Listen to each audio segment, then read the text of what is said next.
So now coming to the topic, let's start with our day.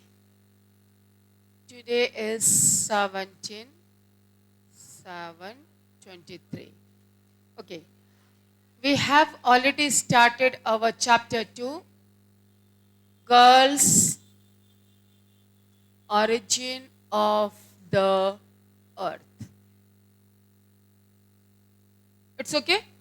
In this chapter till now we have covered whatever topics we have covered. Once again, just I'm giving you quick revision about those different topics.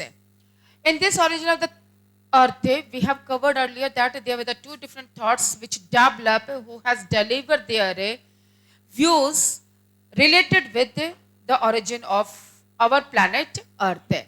And those people who have given their views are kept under two different categories. One is called by early theories, the people those who have given their theories in the very beginning, and the other people come to be known by modern theories. It's okay?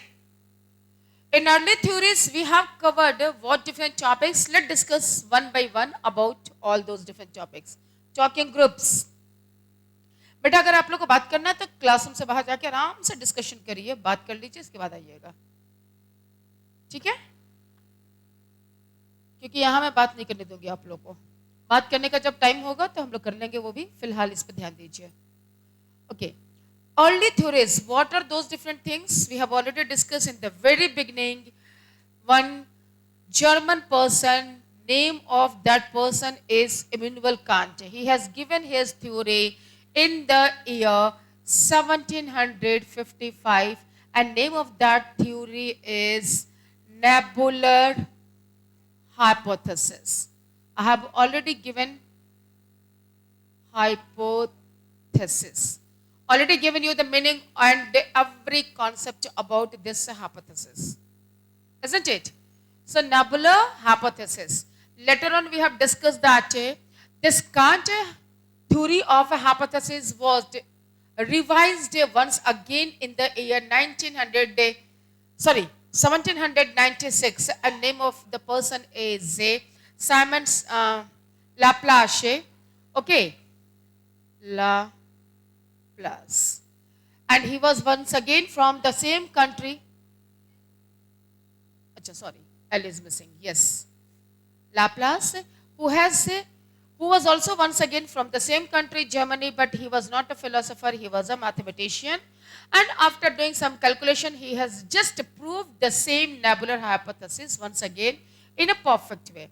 And from that time period till 20th century, this hypothesis was accepted. ठीक है?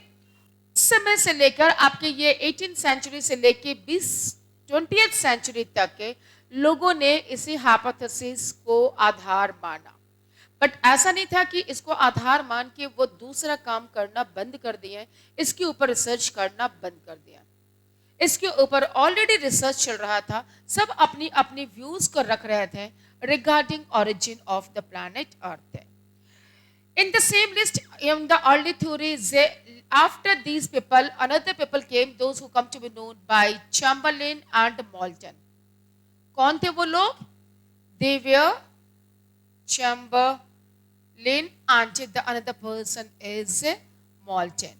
And they have given another theory in the year 1901, and name of their theory is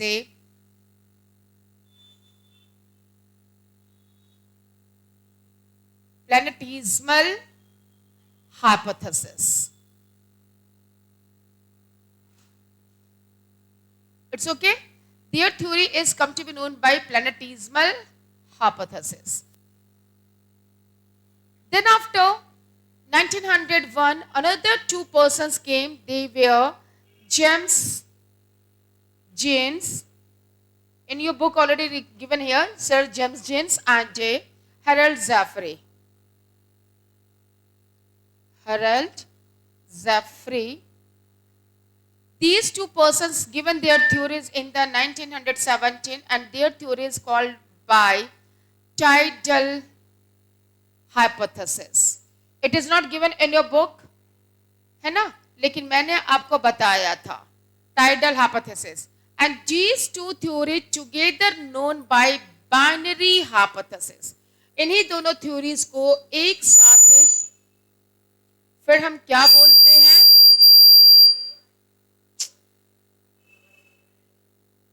binary hypothesis. Binary का मतलब होता है two. What is the meaning of binary? Two. So the two different theories. क्यों इसको बोलते हैं? Yes बेटा.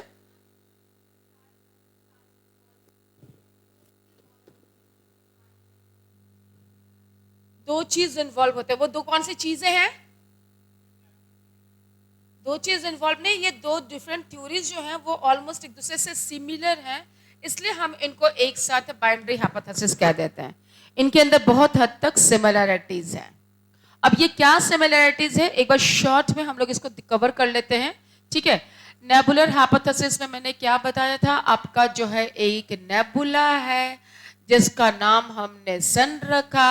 इस नेबुला के अंदर बहुत सारे पार्टिकल्स है, बहुत सारे इलेक्ट्रॉन्स एंड प्रोटॉन्स हैं, और ये नेबुला आपका जो है गैसेस और डस्ट पार्टिकल से बना हुआ है. साथ ही आपका रोटेट कर रहा है. इसके रोटेशनल मूवमेंट होने की वजह से इसके कुछ पार्टिकल्स जो है इससे सेपरेट होके, स्प्लिट होके जहां तहां बिखर जाते हैं. It's okay. इसके कुछ सब्सटेंसेस, इसके कुछ पार्टिकल्स, इसके कुछ पार्ट्स इससे अलग हो जाते हैं, स्प्लिट हो जाते हैं और वो यूनिवर्स में बिखर जाते हैं. लेकिन वो बहुत दूर तक नहीं जाते हैं क्योंकि इसका अपना ग्रेविटी भी है. बाद में वो भी इसके साथ साथ वो पार्टिकल्स, वो जो स्प्लिटेड पार्टिकल्स हैं वो भी मूव करने लगते हैं. मूव करते करते ये पार्टिकल्स एक दूसरे से कंबाइंड होते हैं. एक बार फिर से इलेक्ट्रॉन्स और न्यूट्रॉन्स आपका कंबाइंड होता है और एक्यूमुलेट होता है. एक्यूमुलेट होते होते धीरे धीरे ये एक शेप डेवलप करना शुरू होता है इन सबके एक्यूमुलेशन की वजह से, जिससे आपका प्लैनेट्स का फॉर्मेशन हुआ. Is it clear? ये कहना था कांट का नेबुलर हाइपोथेसिस में. बाद में इसमें लाप्लास ने भी ऐड किया, उन्होंने भी इसी थ्योरी को दिया. लेकिन आपका चैम्बरलेन और मोल्टन का जो थ्योरी था प्लैनेटिज्मल हाइपोथेसिस, ये थोड़ा सा डिफरेंट था. इनका क्या कहना था? इनके अकॉर्डिंग आपका जो है एक आपका मेन पावरफुल नेबुला है जिसको हमने सन कह दिया. लेकिन ये अकेला नेबुला नहीं है, इसकी तरह और भी बहुत सारे नेबुलास एटमॉस्फेयर में, और भी बहुत सारे नेबुलास आपके यूनिवर्स में थे. लेकिन वो नेबुलास इसकी तरह पावरफुल नहीं थे. वो नेबुलास लेस पावरफुल थे. ठीक है. ये आपके अलग दूसरे नेबुलास हैं. और ये सबके सारे नेबुलास मूव कर रहे हैं. मूव करते करते दूसरे नेबुलास जैसे ही अर्थ के ऑर्बिट में आते हैं, अर्थ क्या करता, सॉरी सन के ऑर्बिट में आते हैं. सन क्या करता है? और दूसरे नेबुलास के पार्ट्स को अपनी तरफ अट्रैक्ट करता है, उसको खींचता है. ठीक है. माना कि ये आपका सन नेबुला है, पावरफुल नेबुला जिसका ग्रेविटी सबसे ज्यादा है. इसके ऑर्बिट से जैसे ये दूसरा नेबुला क्रॉस करता है, ये नेबुला जैसे मूव करता है, सन के ग्रेविटेशनल पावर के, इस नेबुला के ग्रेविटेशनल पावर की वजह से ये दूसरे नेबुलास के पार्ट्स को अपनी तरफ खींचता है. ठीक है. और लेकिन इस नेबुला की अपनी भी ग्रेविटेशनल फोर्स है, इसका अपना भी ग्रेविटी है. और कुछ समय के बाद जब तक वो अर्थ ऑर्बिट के सन के ऑर्बिट के आसपास रहता है तब तक ठीक है. उसके बाद धीरे धीरे ये जब वहां से मूव कर जाता है तो इसका ये पार्ट जो दूसरे नेबुला से लिया गया है ये यहीं पे स्टिक होके रह जाता है. It's okay. और इस तरह से बहुत सारे नेबुलास के पार्टिकल्स से, बहुत सारे नेबुला के सब्सटेंसेस इन सन के ऑर्बिट्स में मूव करने लगते हैं. और मूव करते करते वही पार्टिकल्स एक बार फिर से जब कोलाइड करते हैं, एक बार फिर से जब आपस में टकराते हैं, जिसकी वजह से वो उसका एक्यूमुलेशन होता चला जाता है, एक बड़ा शेप बनता चला जाता है. जैसे कि मिट्टी का पहले मान लीजिए किसी चीज का छोटा सा लोई हुआ, उसके ऊपर दूसरा लेयर बैठाया, उसके ऊपर तीसरा, इसी तरह से जुड़ते जुड़ते जुड़ते जुड़ते धीरे धीरे धीरे इनका शेप जो है वो बड़ा होता चला जाता है और ultimately they are changing into the shape of planets, जिसको हम प्लैनेटिज्मल हाइपोथेसिस कहते हैं। Is it clear? ये कहना था, ये मानना था चैंबरलेन और मोल्टन का कि सिर्फ इसके पार्टिकल्स के बिखरने से, उसके विघटन से नहीं आपका प्लैनेट्स का फॉर्मेशन हुआ। प्लैनेट का फॉर्मेशन हुआ दो डिफरेंट नेबुलास हैं। पावरफुल नेबुला वीक नेबुला के पार्टिकल्स को अपनी तरफ खींचता है, जिस वजह से और बाद में उनके एक्युमुलेशन की वजह से प्लैनेट का फॉर्मेशन हुआ। It's okay. तो इस तरह से आपका प्लैनेट से हमारे अर्थ पृथ्वी का भी निर्माण हुआ, ये कहना था इनका। लेकिन बाद में आपके जो है sir James James and Harold Jeffrey, इन महोदय ने कुछ अलग ही अपने भाव को रखा। लेकिन इनकी भी जो व्याख्या थी, इनका भी जो एक्सप्लेनेशन था, बहुत हद तक आपके प्लैनेटिज्मल हाइपोथेसिस के सिमिलर था। कैसे सिमिलर था? क्योंकि इनके अनुसार भी क्या कहना था कि आपके डिफरेंट नेबुलास हैं यूनिवर्स में, ठीक है। और जिस आपका टाइड्स में क्या होता है, gravity of sun, moon and earth है, तीनों काम करती हैं, है ना। जिस वजह से आपका जब मून और सन का ग्रेविटी हाई होता है, जब फुल मून होता है या न्यू मून होता है, उस समय वो पानी के, अर्थ के वाटर को सबसे ज्यादा खींचता है। ये पढ़े होंगे आप लोग ना। लेकिन अर्थ के ग्रेविटी की वजह से अर्थ क्या बोलता है, ठीक है तुम ऊपर जा रहे हो, खींच रहे हो, लेकिन मैं भी अपने ग्रेविटी को मेंटेन करूंगा, और अर्थ वापस उसको अपनी तरफ खींचता है, जिस वजह से वो पानी फिर से वापस जितना ऊपर चढ़ता है उतना ही नीचे भी गिरता है। सी लेवल जो है उससे नीचे भी जाता है। सॉरी, आप इसमें हंसने की कौन सी, ठीक है। चलिए देखो क्या होता है, सी और ओशन में, कोस्टल एरियाज में जो तटीय क्षेत्र होते हैं, वहां से ओपन सीज में नहीं पता चलता। जो खुद खुला समुद्र है, जहां पर कोई आपकी धरातल नहीं है, वहां पर आपको नहीं पता चलेगा। वहां भी होता है ये, लेकिन वहां पता नहीं चलता। पता कहां चलता है? तटीय भागों में, जो समुद्री किनारे वाला भाग है, हिस्सा है। मान लिया हमारे कंट्री का चेन्नई हो गया, मुंबई हो गया, ये कोस्टल एरियाज। तो जब टाइड्स होते हैं, जब फुल मून होता है, तब मून का ग्रेविटेशनल पावर सबसे ज्यादा होता है। न्यू मून और फुल मून, इस दो सिचुएशन में सबसे ज्यादा ग्रेविटेशनल पावर होता है। तो वो क्या करता है, उस ग्रेविटी जो है अर्थ के पार्ट से अपने अर्थ के पार्ट्स को खींचता है अपनी तरफ, ठीक है, क्योंकि इसके अंदर ग्रेविटी ज्यादा है। हम आपको खींच रहे हैं। आपने वो देखा है, वो टग ऑफ वार, जो रस्सी पकड़ के खींचने वाला होता है, एक पार्ट इधर होता है, एक ग्रुप, दूसरा ग्रुप उधर होता है। ऐसा ही कुछ समझ लीजिए। एक ग्रुप आपका सन मून वगैरह का है, दूसरा ग्रुप आपका सिर्फ अर्थ का है। तो एक तरफ जहां सन और मून उसको खींच रहे हैं तरफ, उस पानी को, ठीक है, वही दूसरी तरफ अर्थ भी अपनी तरफ उसको खींचता है।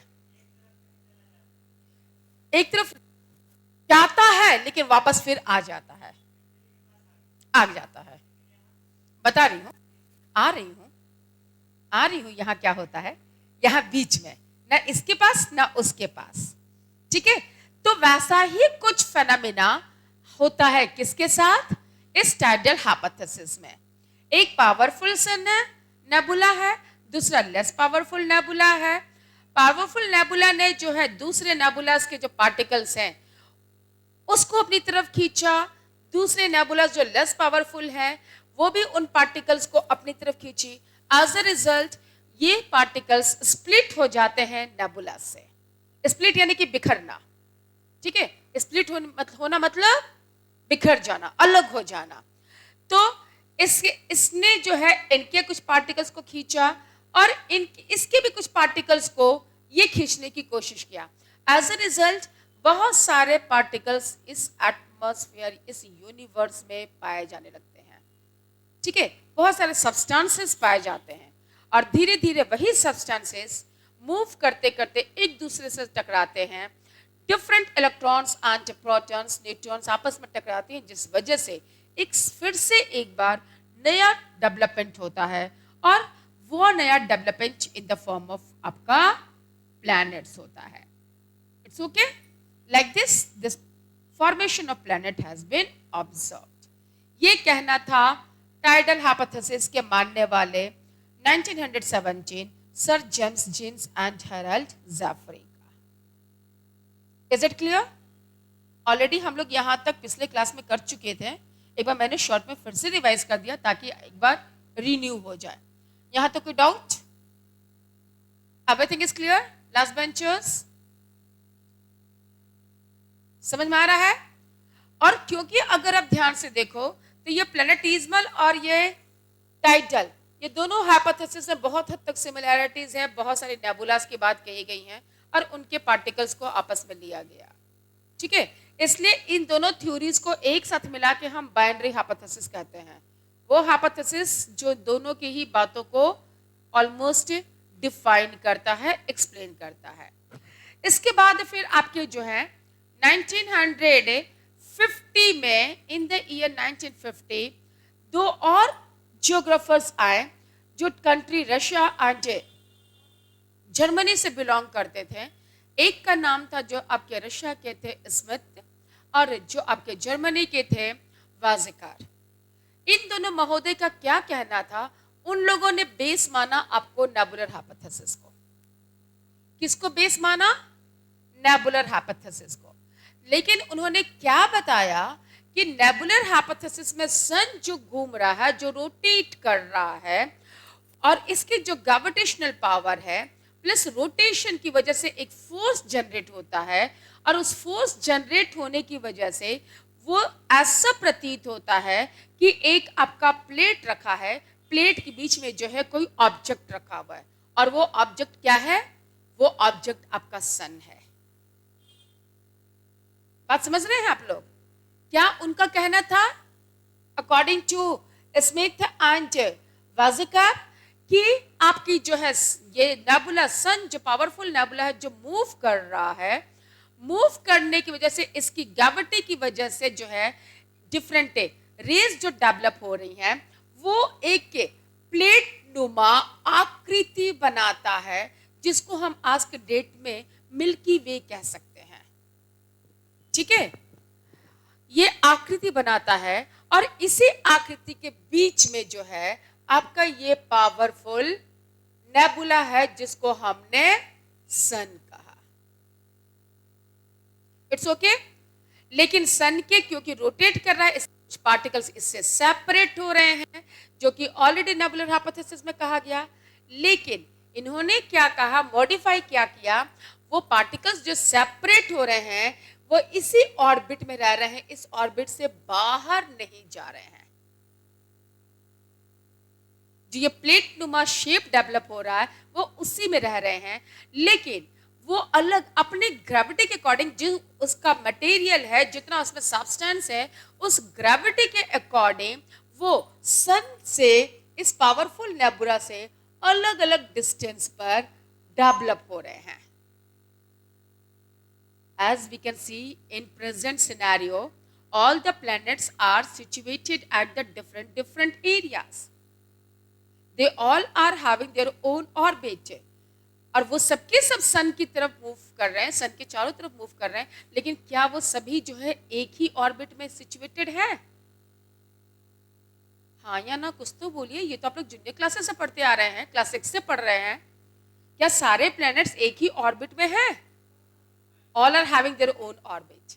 इसी बात को ख्याल में रखते हुए स्मिथ एंड वाजेकर ने इसको थोड़ा मॉडिफाई किया नेबुलर हाइपोथेसिस को, और इस तरह से उन्होंने एक्सप्लेन किया कि ये जो पार्टिकल सेपरेट हो रहे हैं सन से, ये उस प्लेट पे अपने ग्रेविटी के अकॉर्डिंग और सन की ग्रेविटी के अकॉर्डिंग डिफरेंट प्लेसेस पे जाके सेटल डाउन हो रहे हैं, वहीं पर वो डेवलप हो रहे हैं, जिस वजह से जो है आपका हमारे जो प्रेजेंट सिनेरियो में प्लैनेट्स हैं, इनकी स्थिति का पता चलता और अलग अलग जगहों पे अलग ऑर्बिट्स में ये डेवलप हो गए. ये थ्योरी था आपका 1950 में, जिसको कोई स्पेसिफिक नेम नहीं दिया गया, नेबुलर हाइपोथेसिस के ही तहत इसको भी रखा गया. यस बेटा. Process of, sorry I am not getting.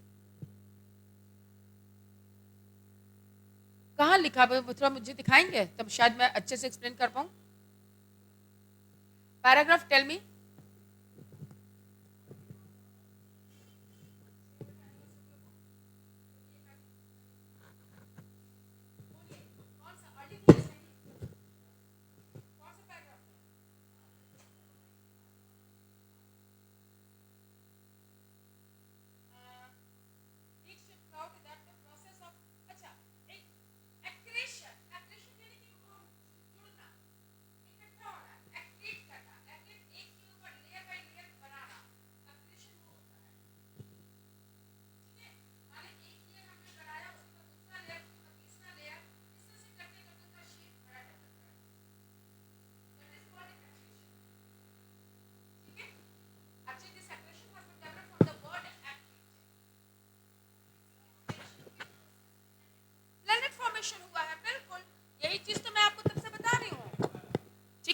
अगर अक्रेशन नहीं होगा तो आपका प्लैनेट्स का फॉर्मेशन नहीं हुआ. अक्रेशन में क्या हो रहा है, ये पार्टिकल से, ये जो सब्सटेंस मेन सन से अलग हुए, जो इलेक्ट्रॉन प्रोटॉन, मान ले कि ये सन है, सन से जो इसके इलेक्ट्रॉन प्रोटॉन्स अलग हुए, अगर ये बिल्कुल अकेले ही रह जाए तब प्लैनेट्स का फॉर्मेशन थोड़ी हुआ.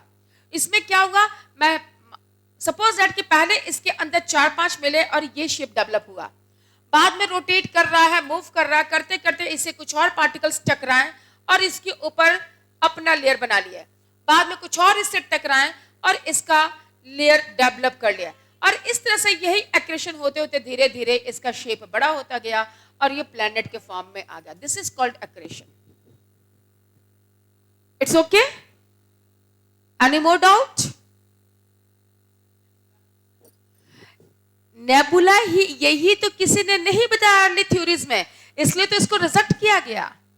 इन्होंने डायरेक्ट नेबुला को ला दिया, इन्होंने डायरेक्ट सन को ला दिया, लेकिन ये सन कहां से आया, ये नेबुला कहां से आया, इसका एक्सप्लेनेशन नहीं दिया. बताऊंगी मैं बाद में कि नेबुला कहां से आया, ये भी बताऊंगी, लेकिन अर्ली थ्योरी में नहीं बताऊंगी. It's okay? आई बात समझ में? यहां तक सब कुछ क्लियर है? तो like this we have completed our early theories. लेकिन 20th सेंचुरी के मिड आते आते तक के इस थ्योरी को पूरी तरह से नेग्लेक्ट किया गया, एक्सेप्ट इसके एक पार्ट को एक्सेप्ट किया गया कि नेबुला था. ठीक है, बाकी इसकी सारी इन थ्योरीज को जो है एक तरह से रिजेक्ट किया गया. क्यों रिजेक्ट किया गया? क्योंकि इन्होंने डायरेक्ट सन को ला दिया, डायरेक्ट नेबुला को ला दिया. ये नेबुला कहां से आया इसकी कोई व्याख्या नहीं की, ना कांट ने की, ना लाप्लास ने किया, ना चैम्बरलेन ने किया, ना वाइजर ने किया, किसी ने भी नहीं एक्सप्लेन किया कि ये नेबुला आया कहां से. ठीक है, बिल्कुल आया है, कहीं ना कहीं से तो ये आया है, और इसीलिए इस थ्योरी को लेस इफेक्टिव कर दिया गया. ये बहुत प्रभावित नहीं रहा, कम प्रभावित रहा, लेकिन ये प्रभावित रहा. क्यों प्रभावित रहा? क्योंकि जो नेबुला था, लोग मॉडर्न थ्योरी वाले भी पकड़े उसी नेबुला को. उन्होंने भी पकड़ा अपना बेस, जो उनकी स्टडीज का, एक्सप्लेनेशन का, व्याख्या का जो आधार रहा, वो आधार रहा यही नेबुला. क्या था इनका भी आधार? नेबुला. कि ये नेबुला आया कहां से? क्या था आधार? वो कि ये नेबुला एक्चुअली जिसकी हम लोग बात कर रहे हैं, ये नेबुला आया कहां से. और इस तरह से फिर दूसरे विचारधारा वाले लोग आए, जिनको हम रखते हैं या जिनको हम कहते हैं modern theories, the theories which are presented in the 20th century, those who direct, not talking about development of nebula, they explained us from where nebulas has been developed. They come to be known by modern theories. ठीक है, उन लोगों को, उन विचारधारा वाले लोगों को हम मॉडर्न थ्योरीज के अंतर्गत रखें. अब क्या है मॉडर्न थ्योरीज, आगे देख ले थोड़ा. तैयार हैं आप लोग? I hope till here everything is very much clear, क्योंकि ये बेटा चैप्टर का बहुत इंपॉर्टेंट पार्ट है, इसलिए अगर ये समझ में आ जाएगा तो आगे की चीजें अपने आप आसान होती चली जाएंगी. यहां तो सब ठीक है ना? अर्ली थ्योरी का ड्रॉबैक है कि they have not explain from where nebula has been developed, from where sun arrived. Directly there is, for example मैंने आपको पिछली क्लास में बताया था कि अगर आपको कॉमर्स आर्ट्स एकेडमी के बारे में पता करना है तो पहले आप इसके लोकेलिटी पता करिए कि कौन से एरियाज में है, ठीक है। तो पहले आपने मलाही पकड़ी का इन्फॉर्मेशन लिया होगा, मलाही पकड़ी का फिर आप आर के पैलेस का इन्फॉर्मेशन लिए होंगे, तब आप जो है सिविल आर्ट्स एकेडमी की क्लासरूम में एंटर किए होंगे। डायरेक्टली तो अपने घर से सिविल आर्ट्स एकेडमी पे नहीं पहुंच गए कि पहुंच गया आप लोग में से कोई नहीं पहुंचे ना। और ये पर्सन लोग क्या बताए, डायरेक्टली ये लोग पहुंच गया सन के घर में। सन कहां से आया, उसका क्या अस्तित्व है, वो उसका क्या है वजूद है, इसके बारे में एक्सप्लेन किया। यही इसका ड्रॉबैक है कि फ्रॉम वेयर नेबुलास अराइव्ड, अगर नंबर ऑफ नेबुलास थे तो वह नंबर ऑफ नेबुलास आए कहां से, ये इसका सबसे बड़ा ड्रॉबैक है। बाद की थ्योरीज तो चलो ठीक है, that we will later on discuss, but actually from where nebula has been developed, it's okay. This is the major drawback of this theory which is developed by the early thinkers. It's okay. So now I am switching over to the next slide so that I can give you about another things. इसको erase कर दूं कि इसको छोड़ दो, next page पे आ जाऊं, ठीक है, ऐड कर देती हूँ। ओके, अब हम लोग एक्चुअली बात करेंगे किसका, about modern theories. First bench girls, I think you people are very much aware about this different topics, it's better you come and explain. She, why not you? You are also giving company to her. Okay, as it is reflecting by its name, modern theory. Modern मतलब जो आज का हो, जो आज के समाज का हो, है ना, जो आज के समय अंतराल का हो। Early, those who are belonging from the early time period, but early doesn't mean too much early. It was described during the 18th century. Modern theory, which described it during the 20th century. In this field, credit goes to a person named as Edwin Hubble. In 1920, he has given one theory that is called by universe expand hypothesis. In your book, it is written expanding universe hypothesis. Am I right? आपके book में लिखा हुआ है expanding universe hypothesis. नाम से ही इसका मतलब निकल रहा है क्या, यूनिवर्स एक्सपैंड हो रहा है। क्या थ्योरी थी वो? मॉडर्न थ्योरी में क्या रखा गया, यूनिवर्स एक्सपैंड हो रहा है। सबसे पहले, बाकी क्या है, कहां से आया, वो हम लोग बाद में डिस्कस करेंगे। सबसे पहले हम लोग करते हैं कि इस फील्ड में जो सबसे पहले जिनका योगदान था वही थे आपके एडवन हबल, जिन्होंने 1920 में अपनी एक थ्योरी लेकर आई। उस थ्योरी का नाम रखा गया, उस थ्योरी का नाम दिया गया यूनिवर्स एक्सपेंड हाइपोथेसिस और expanding universe hypothesis, both are same, ठीक है। और इसके अनुसार क्या इनका कहना था, इनका क्या मानना था कि यूनिवर्स जो है वो एक्सपेंड हो रहा है। यूनिवर्स क्या हो रहा है, एक्सपेंड हो रहा है। और अपनी बात को प्रूफ करने के लिए इन्होंने एक एग्जाम्पल दिया, वो एग्जाम्पल था आपका बैलून का। किसका एग्जाम्पल था? वो एग्जाम्पल था आपका बैलून का। माना कि suppose that this is our small balloon, एक छोटा सा हमने बिना ब्लो किया हुआ एक बैलून लिया, उसके ऊपर पेन से आप कुछ डॉट्स बना लीजिए। Practically you can check it at your home, आप इसको करके भी देख सकते हैं। इसके ऊपर हमने कुछ डॉट्स डेवलप कर लिया, क्लास, प्लेस, टॉकिंग ग्रुप्स, ठीक है। ये हमने इसके ऊपर डॉट कर दिया। इसके अंदर जैसे जैसे हम हवा भरते जाएंगे इसका साइज बड़ा होता जाएगा, am I right? इसका साइज बड़ा होता है और जैसे जैसे इसका साइज बड़ा होगा डॉट का साइज भी बड़ा होता चला जाएगा और डॉट्स के बीच का जो डिस्टेंस है वो भी बढ़ाते चल जाएगा। होगा? हुआ? बड़ा हुआ? थोड़ा और इसके अंदर हवा डालेंगे जब तक वो फटने वाली पोजीशन पे नहीं आया है। क्या होगा अब? ये थोड़ा और इसके अंदर वो किए और अब ये बड़ा हो गया। ठीक है, अब इसके भी ये साइज भी, डॉट्स की साइज भी बड़ी हो गई और इनके बीच का डिस्टेंस भी बढ़ गया। It's okay. तो एडविन हबल जी का कहना यही था, यूनिवर्स जो है एक्सपेंड कर रहा है, फैल रहा है। ठीक है, अब ये यूनिवर्स कहां से आया ये हम लोग बाद में डिस्कस करेंगे, लेकिन इनका क्या मानना था, यूनिवर्स जो है वो फैल रहा है। लेकिन इनके साथ साथ इन्होंने एक चीज नहीं नोटिस किया कि सिर्फ यूनिवर्स नहीं फैल रहा है, अगर हम इस हाइपोथेसिस के उस स्केल पे चलते हैं तो आपका साइज ऑफ प्लैनेट्स या गैलेक्सीज जो है, ये एक डॉट अगर गैलेक्सी को रिप्रेजेंट कर रहा है तो साइज ऑफ गैलेक्सी भी बढ़ रहा है इनके थ्योरी के अकॉर्डिंग। लेकिन क्या गैलेक्सीज की साइज बढ़ रही है? गैलेक्सीज की साइज नहीं बढ़ रही है। ठीक है, गैलेक्सीज का साइज वही है।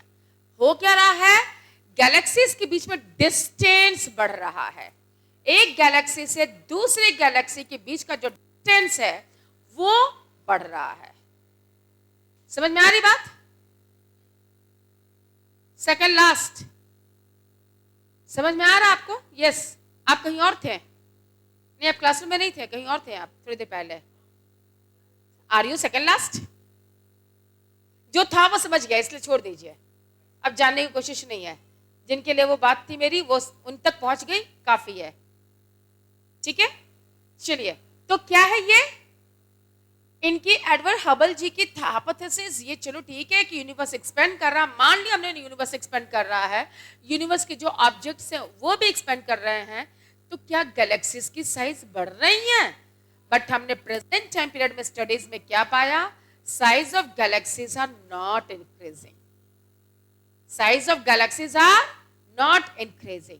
और इसीलिए इनके इस हाइपोथेसिस को भी पूरी तरह से एक्सेप्ट नहीं किया गया, इनके इस हाइपोथेसिस को भी एक्सेप्ट नहीं किया गया। और 1940, ये आपका आया था 1920 में, 1948 में फ्रेड हॉयल से, आपका बुक में नाम लिखा होगा आपका, हॉयल्स की एक नई थ्योरी आई जो कि एक ब्रिटिश जियोग्राफर थे। इनकी एक नई थ्योरी आई जिसको हम बोलते हैं स्टेडी स्टेट हाइपोथेसिस।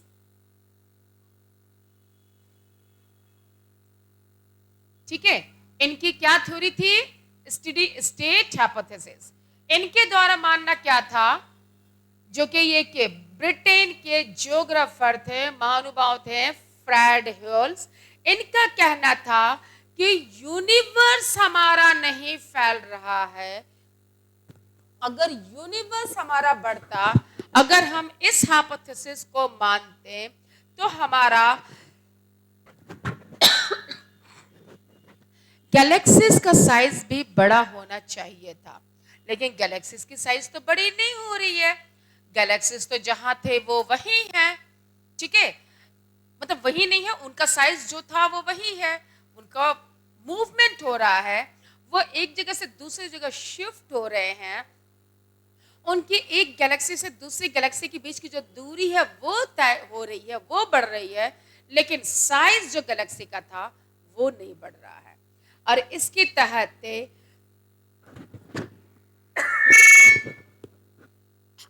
हॉल्स महाराज ने जो है, इन्होंने इस हाइपोथेसिस को पूरी तरह से इसके इस कॉन्सेप्ट को कि यूनिवर्स एक्सपेंडिंग कॉन्सेप्ट को नकार दिया। ठीक है, उनके उस कॉन्सेप्ट को रिजेक्ट कर दिया। ठीक है, क्यों? क्योंकि इन्होंने जो पाया कि आपका यूनिवर्स बड़ा नहीं हो रहा, अगर बड़ा होता तो गैलेक्सीज की साइज भी बड़ी होती, गैलेक्सीज की साइज बड़ी नहीं हो रही, सिर्फ गैलेक्सीज एक दूसरे से दूर हो रही है। डिस्टेंस केवल बढ़ रहा है, जिस डिस्टेंस को हम लाइट ईयर में मेजर करते हैं। अब सवाल उठता है कि एडविन हबल ने जो आपका 1920 में कॉन्सेप्ट दिया यूनिवर्स को एक्सपेंड करने का, तो क्या इन्होंने ये भी बताया कि यूनिवर्स आया कहां से? क्या इन्होंने ये भी बताया? यस, इन्होंने ये भी बताया। इन्होंने उस कॉन्सेप्ट को भी क्लियर किया, और वो कॉन्सेप्ट क्या था आपका? क्या कहलाया? वो कहलाया आपका बिग थ्योरी। इट्स एक बैंग ना।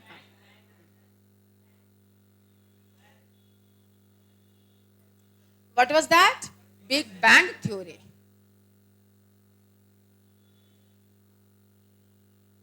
देख लेते हैं, चेक कर लेते हैं। बिग बैंग थ्योरी से ही आपका ये भी आता है, ये बिग बैंग थ्योरी से अलग नहीं है, इसलिए बिग बैंग थ्योरी में हम दोनों ही कॉन्सेप्ट को रखते हैं, universe expanding plus steady state, क्योंकि बिग बैंग थ्योरी आपको बता रहा ऑरिजिन ऑफ यूनिवर्स। क्यों हम रखते हैं? क्योंकि बिग बैंग थ्योरी आपको बता रहा है ऑरिजिन ऑफ यूनिवर्स। यूनिवर्स कहां से आया? प्लैनेट पर डायरेक्ट हमने बात नहीं की, हम बात कहां कर रहे हैं? यूनिवर्स से। इट्स ओके, कवर कर ले हम लोग आज इसको। तैयार हैं आप लोग? टाइम भी अभी हमारे पास, टेल मी टाइम। काफी है, बहुत है, 10 मिनट, 5 मिनट में मैं कंक्लूड करके आप लोग को छोड़ दूंगी। अब देखिए क्या है ये, इसमें आपकी बुक में भी मेंशन किया हुआ 3 डिफरेंट स्टेजेस दिए हुए हैं। ठीक है, क्या कहा गया है? सबसे पहले स्टेज में, पहले मुझे सुन ले बेटा, इसके बाद बुक को देखना, फिर अंडरलाइन में करवा दूंगी बुक में कि क्या क्या करना है। सबसे पहले मुझे सुन लीजिए, क्या कहा गया सबसे पहले? कभी किसी टाइम पीरियड में बहुत ही छोटा सा एटम था, टाइनी एटम, बहुत छोटा सा एटम था। Atom all of you are well aware, क्योंकि 10th तक आप सब साइंस के भी स्टूडेंट रहे, इसलिए आप लोग एटम वर्ड से बखूबी वाकिफ है। वाकिफ है कि नहीं? एटम जानते हैं ना? थर्ड बेंच नहीं, रिएक्शन ऐसा है जैसे पता नहीं मैंने कौन सा अजूबा नाम ले लिया। ओके, सो बहुत एक छोटा सा एटम था, लेकिन एक छोटा सा बॉल की तरह। एटम कैसा था आपका? छोटा सा टाइनी बॉल की तरह। लेकिन उस एटम के अंदर infinite temperature plus infinite energy भरा हुआ था। क्या था उसके अंदर? अनगिनत, इनफाइनाइट, जिसकी कोई गणना ही नहीं हो। आप लोगों ने फिजिक्स में, मैथ्स में इनफाइनाइट वर्ड पढ़ा होगा, ठीक है, जिसकी कोई गिनती नहीं हो, कोई गणना नहीं है, कहीं कोई हम अंदाज भी नहीं लगा सकते कि इतना होगा। उस छोटे सा दिखने वाले एटम के अंदर इतना ज्यादा एनर्जी और टेम्परेचर था।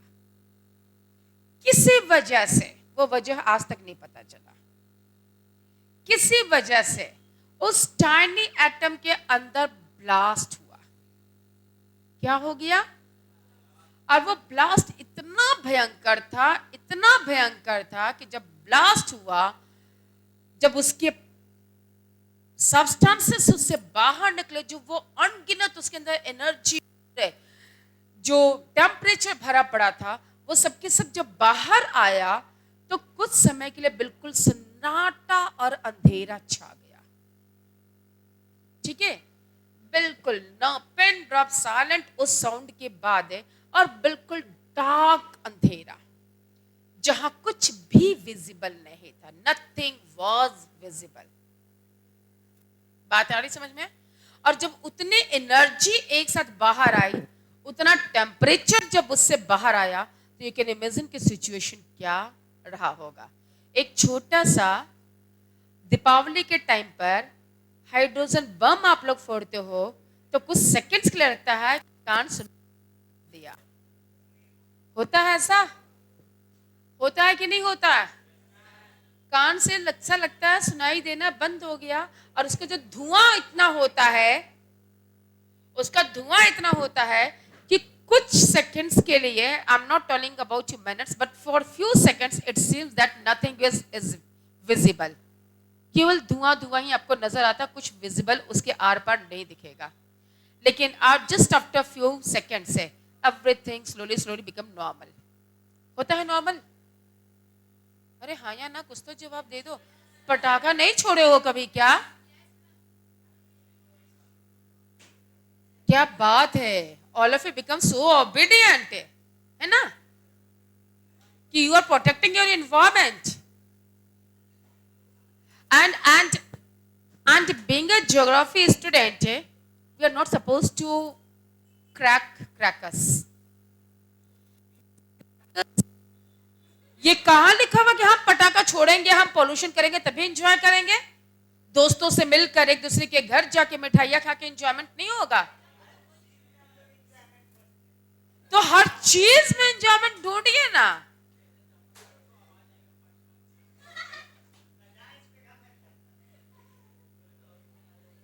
लेकिन उसका रिएक्शन रिवर्स में क्या होगा वो मत सोच के बजाइएगा, ठीक है? क्योंकि जब कुछ बचता है तो उसका रिवर्स बैक भी होता है, ठीक है ना?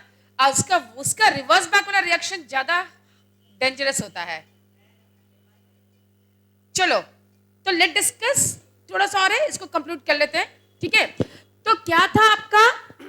Tiny atom having infinite energy and temperature. Due to any reason, there was a blast in that tiny atom. Because of that blast, in space for few years, everything was dark and nothing was visible. But slowly, धीरे धीरे आपका temperature भी कम होना शुरू हुआ और धीरे धीरे यूनिवर्स स्पेस में, नॉट यूनिवर्स, स्पेस में ट्रांसपेरेंसी आनी शुरू हुई। ट्रांसपेरेंसी यानी कि दिखना शुरू हुआ, ठीक है? दिखना शुरू हुआ। और अभी से लेकर near about 900 million years ago, am I right? Please check inside the book and tell me.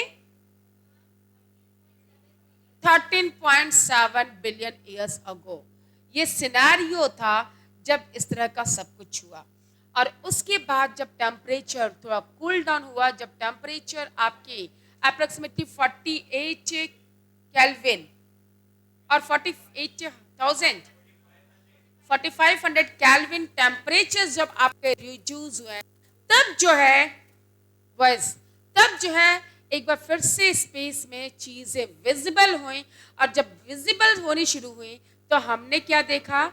The number of objects which we call it as a galaxies, nebula, or we call it as a universe. और ये सारी चीजें तब तक develop हो गई थी और तब से लेकर आज तक हमारे साइंटिस्ट इस पर रिसर्च कंटिन्यूसली कर रहे हैं। They are finding out the different things और धीरे धीरे जितना उस पर रिसर्च कर रहे हैं, जितना इंफॉर्मेशन निकाल रहे हैं, उतना हमें कुछ नया चीज पता चल रहा है। And now it has been proved that now there is not only one universe but like this there the number of universe. और गैलेक्सीज तो एक ही यूनिवर्स में कितनी है इसकी अभी तक हम लोगों ने एग्जैक्ट गणना नहीं कर पाए हैं कि कितनी गैलेक्सीज हैं। और इस तरह से ये गैलेक्सीज और दूसरे यूनिवर्स का निर्माण हुआ। बोलिए,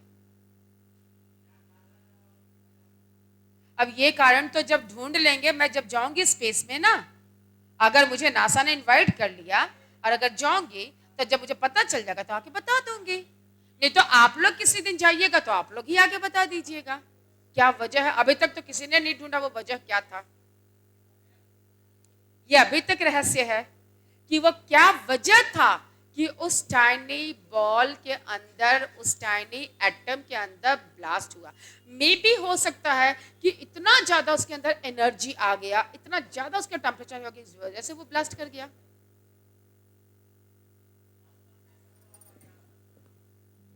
Everything is hypothesis, my dear.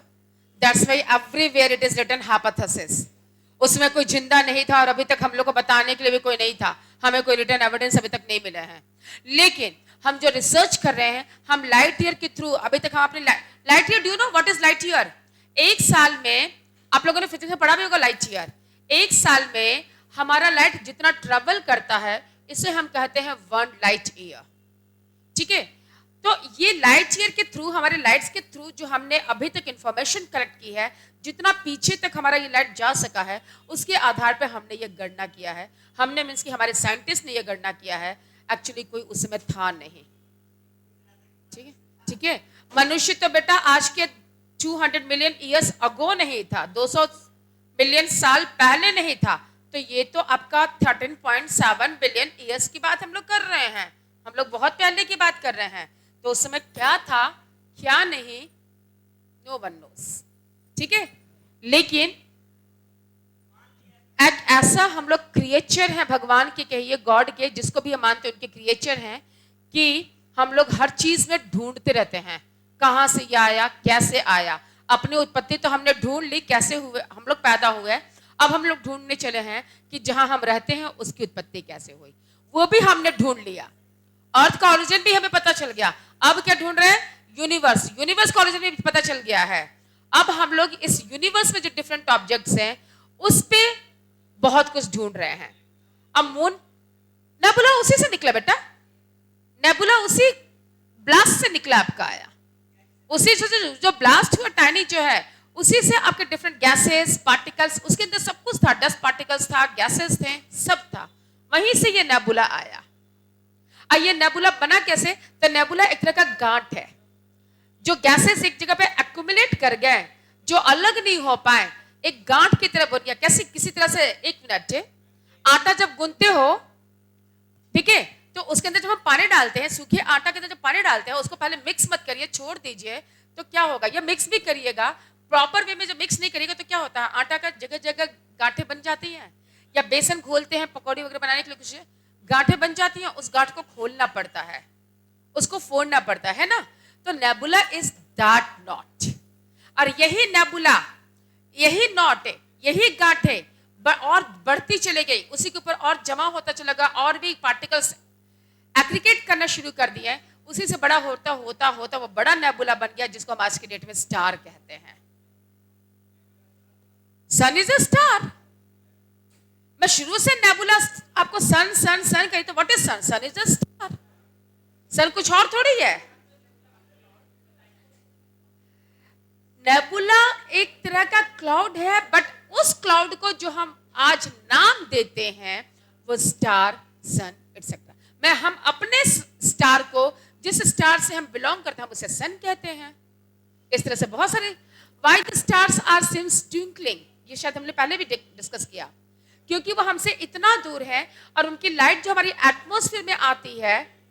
अच्छा एक चीज हो गया, बहुत हो गया इसका, एक चीज सुन लो, कभी आप लोग हिल स्टेशन पे जाके पहाड़ी के ऊपर बैठ कर,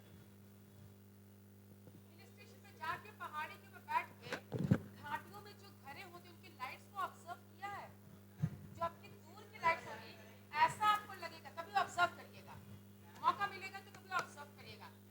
ज्यादा नहीं, आप रांची चल जाइए, रांची चल जाइए, वहां से जो घाटियों में जो बस्ती है, गांव है, जब उसकी लाइट जलती है तो उसको आप कहीं से तो ऐसा आपको लगेगा कि हिल रहा है, वो वेव्स हो रही है उसके अंदर। ठीक है, एक्चुअली वो क्या लाइट्स रियल में हिल रहे होते हैं, वेव्स होती है, वो इम्पैक्ट होता है हमारे एटमॉस्फेयर का। जो एटमॉस्फेयर जो हवा चल रही होती है ना, उसकी वजह से ऐसा प्रतीत होता है कि वो लाइट जो है वो मूव कर रहा है, वो हिल रहा है। बिल्कुल ठीक है, और यही कुछ होता है हमारे सन, स्टार्स और हमारे अर्थ के अंदर, इसलिए वो ट्विंकलिंग करते हुए दिखते हैं, क्योंकि हमारे एटमॉस्फेयर में इतना लेयर है। बाद में ये चैप्टर्स में कंपोजिशन और स्ट्रक्चर पढ़ेंगे कि किस तरह से इसके डिफरेंट लेयर्स हैं।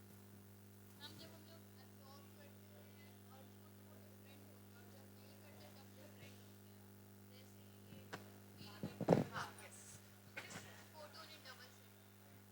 so till here everything is clear, all of you have understood till here all the things। चलिए नेक्स्ट क्लास में हम लोग कुछ क्वेश्चन लिखिए, लिखिए।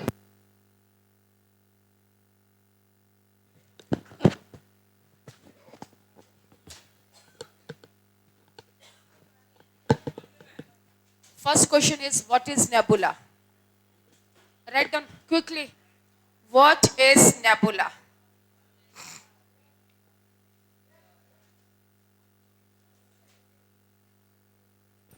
What is nebula?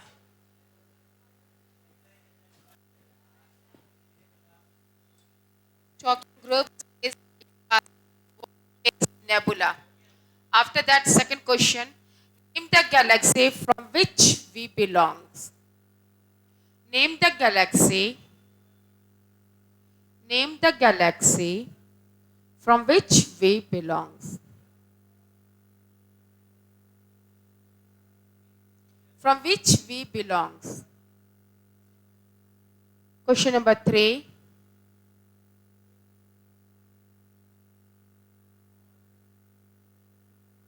Who has coined first?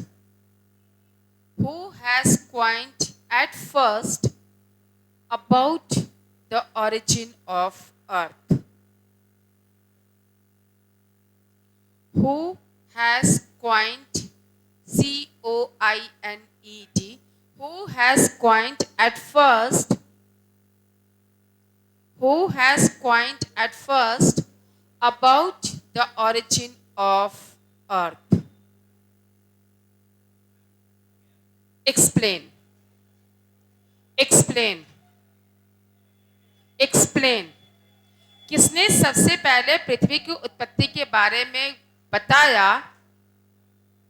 Explain करिए, यानी कि कैसे बताएं, कैसे इसकी उत्पत्ति हुई, उसके बारे में लिखना है. आज का होमवर्क सिर्फ यही. It's okay. Thank you everyone. In next class, we will discuss about the rest of the things. Thank you.